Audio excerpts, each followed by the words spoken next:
WikiLeaks వ్యవస్థాపకుడు Julian అసాంజేకు విముక్తి లభించింది. గూఢచర్యం ఆరోపణల్ని ఎదుర్కొంటూ ఇన్నాళ్లు బ్రిటన్లో తలదాచుకున్న ఆయనను విడిచిపెట్టాలని అమెరికా న్యాయస్థానం తీర్పు వెలువరించింది. దీంతో ప్రత్యేక విమానంలో అసాంజే తన సొంత దేశం ఆస్ట్రేలియాకు చేరుకున్నారు. గూఢచర్యం ఆరోపణలతో ఎన్నాళ్లు బ్రిటన్లో జైలు జీవితం అనుభవించిన వికీలీక్స్ ఫౌండర్ జూలియన్ అసాంజే ఎట్టకేలకు విడుదలయ్యారు. అమెరికా న్యాయ విభాగంతో కుదుర్చుకున్న ఒప్పందం ప్రకారం నేరాలకు పాల్పడినట్టు కోర్టులో అసాంజే అంగీకరించారు. 3 గంటల పాటు జరిగిన విచారణలో ఆయన పలు కీలక వ్యాఖ్యలు చేశారు. రాజ్యాంగం ప్రసాదించిన వాక్ స్వాతంత్ర్యాన్ని తాను విశ్వసిస్తానంటూ పరోక్షంగా తన చర్యలను సమర్థించుకున్నారు. ఒక జర్నలిస్టుగా రహస్య పత్రాలను సేకరించి ప్రచురించినట్టు వెల్లడించారు. భావ ప్రకటన స్వేచ్ఛలో భాగంగానే ఈ పని చేసినట్టు వెల్లడించారు. కానీ అది గూఢచర్య చట్టానికి విరుద్ధమని అంగీకరిస్తున్నానని పేర్కొన్నారు. ఈ కేసును విచారించిన అమెరికా కోర్టు అసాంజే నేరాంగీకారానికి ఆమోదం తెలిపింది.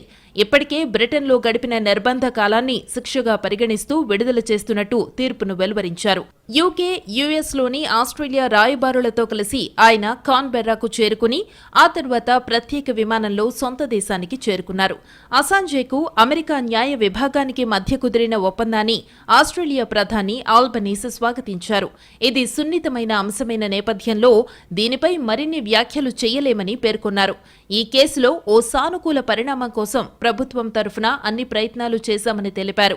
కేసు పూర్వాపరాలను పక్కన పెడితే విచారణ మాత్రం చాలా సుదీర్ఘంగా కొనసాగిందని ప్రధాని ఆల్బనీస్ అభిప్రాయపడ్డారు. అసాంజేను మరికొంతకాలం బందీగా ఉంచడం వల్ల ఎలాంటి ప్రయోజనమూ లేదని స్పష్టమైందన్నారు. అసాంజే విడుదలపై వికీలీక్స్ సంస్థ ఓ సుదీర్ఘమైన పోస్టును ఎక్స్ ఖాతాలో పోస్ట్ చేసింది. జూలియన్ అసాంజే ఇప్పుడు స్వేచ్ఛాజీవి అని, బెల్మార్ష్ జైలులో 1901 రోజులు ఆయన గడిపారని పేర్కొంది. అసాంజే విడుదల కోసం ప్రపంచ వ్యాప్తంగా మద్దతిచ్చిన వారికి వికీలీక్స్ కృతజ్ఞతలు తెలియజేసింది. ఇందులో ఐక్యరాజ్యసమితి లాంటి సంస్థల కృషి కూడా ఉందని తెలిపింది.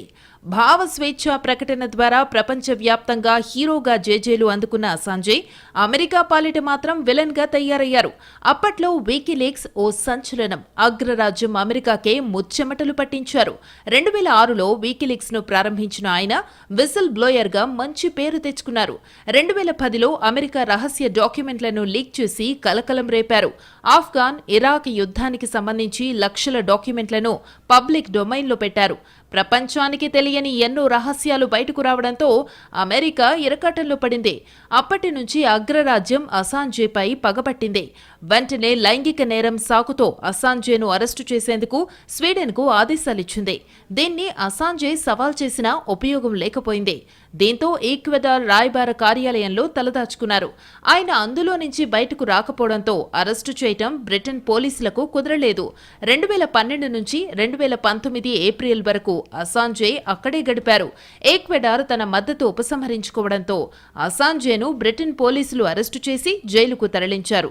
అతడిని తమకప్పగించాలని అమెరికా కోరింది. సుదీర్ఘ చర్చల తరువాత సీక్రెట్ డాక్యుమెంట్స్ రిలీజ్ కు సంబంధించిన ఓ నేరాన్ని అంగీకరించడానికి అమెరికాతో డీల్ కుదుర్చుకున్నారు.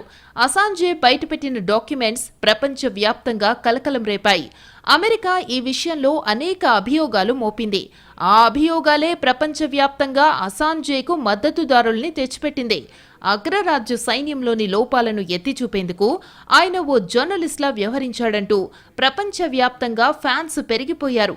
అమెరికా మోపిన నేరాభియోగాల్ని వాక్ స్వాతంత్ర్యానికి తీవ్ర ముప్పుగా మేధోవర్గం అభివర్ణించింది.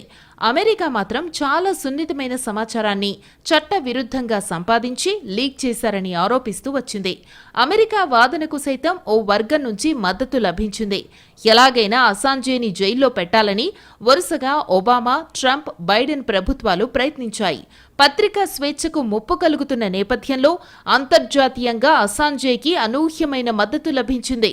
ఆయన కేవలం జర్నలిస్ట్గా మాత్రమే వ్యవహరించారంటూ ప్రపంచవ్యాప్తంగా సంఘీభావం తెలిపారు. జూలియన్ అసాంజే ప్రస్థానాన్ని ఓసారి చూసుకుంటే 2006లో వికీలీక్స్ సంస్థను స్థాపించారు. ఏప్రిల్ 2010లో హెలికాప్టర్ నుంచి చిత్రీకరించిన బాగ్దాద్ వైమానిక దాడికి సంబంధించిన వీడియోను విడుదల చేశారు.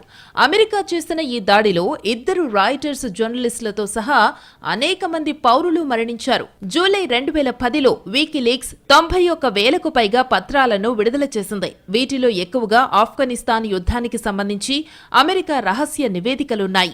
అక్టోబర్ 2010లో ఇరాక్ యుద్ధాన్ని వివరించే 4 లక్షల రహస్య సైనిక ఫైళ్లను వీకీలీక్స్ విడుదల చేసింది. నవంబర్ 2010లో లైంగిక నేరాల ఆరోపణలపై అసాంజేను అరెస్టు చేయాలని స్వీడిష్ కోర్టు ఆదేశించింది.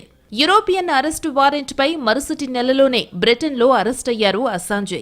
అనంతరం బెయిల్పై విడుదలయ్యారు. ఫిబ్రవరి 2011లో London Westminster magistrate court అసాంజేను స్వీడన్కు అప్పగించాలని ఆదేశించింది.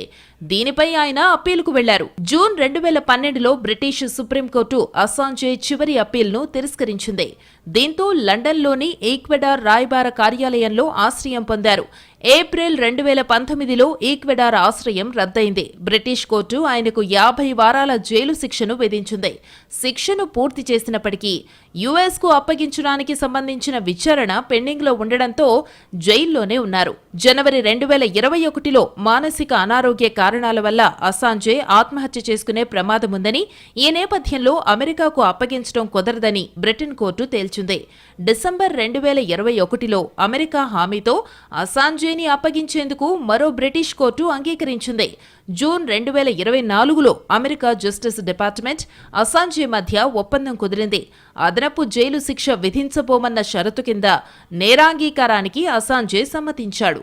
వీకీలీక్స్ వ్యవస్థాపకుడు జూలియన్ అసాంజే విడుదల, భావ ప్రకటన స్వేచ్ఛ కోసం ఇన్నేళ్లుగా పోరాటాలు, ఉద్యమాలు చేసిన వారందరికీ సంతోషించే గొప్ప వార్త అనడంలో సందేహం లేదు. మీడియా స్వేచ్ఛ, మానవ మర్యాదకు లభించిన విజయమిదని మేధోవర్గం అంటోంది. మొదట ఒబామా ప్రభుత్వం ఆయనను అమెరికాకు తీసుకొచ్చి ప్రాసిక్యూట్ చేయాలని చూసింది. అయితే ఇది పత్రికా స్వేచ్ఛతో ముడిపడి ఉన్న అంశం కావడంతో వెనక్కి తగ్గింది. ఆ తర్వాత వచ్చిన డొనాల్డ్ ట్రంప్ ప్రభుత్వం అసాంజేపై తీవ్రమైన సెక్షన్ల కింద ఛార్జిషీట్ తయారు చేసింది. అదే సమయంలో అసాంజేను లండన్లోనే హత్య చేసేందుకు కుట్ర కూడా పన్నారని కూడా ఆరోపణలొచ్చాయి. బైడెన్ ప్రభుత్వం కూడా అసాంజేను అమెరికా గడ్డపై విచారించి కఠినంగా శిక్షించాలని చూసింది. కానీ భావ ప్రకటన స్వేచ్ఛ పరిరక్షణకు కట్టుబడిన ప్రగతిశీల శక్తుల పోరాటం వల్ల అది సాధ్యం కాలేదు. చిట్టచివరకు అసాంజేతో ఒక ఒప్పందాన్ని కుదుర్చుకుంది. అసాంజే చేసిన ఈ సుదీర్ఘమైన న్యాయ పోరాటం వివిధ రూపాల్లో 14 ఏళ్ల పాటు సాగింది. ఇప్పుడిక ఈ వీకీలీక్స్ విప్లవం స్వేచ్ఛగా తన కుటుంబం దగ్గరికి వెళ్ళింది. అసాంజే విజయం ప్రపంచ వ్యాప్తంగా ఉన్న జర్నలిస్టుల విజయంగా ఇంటర్నేషనల్ ఫెడరేషన్ ఆఫ్ జర్నలిస్ట్ అభిప్రాయపడింది.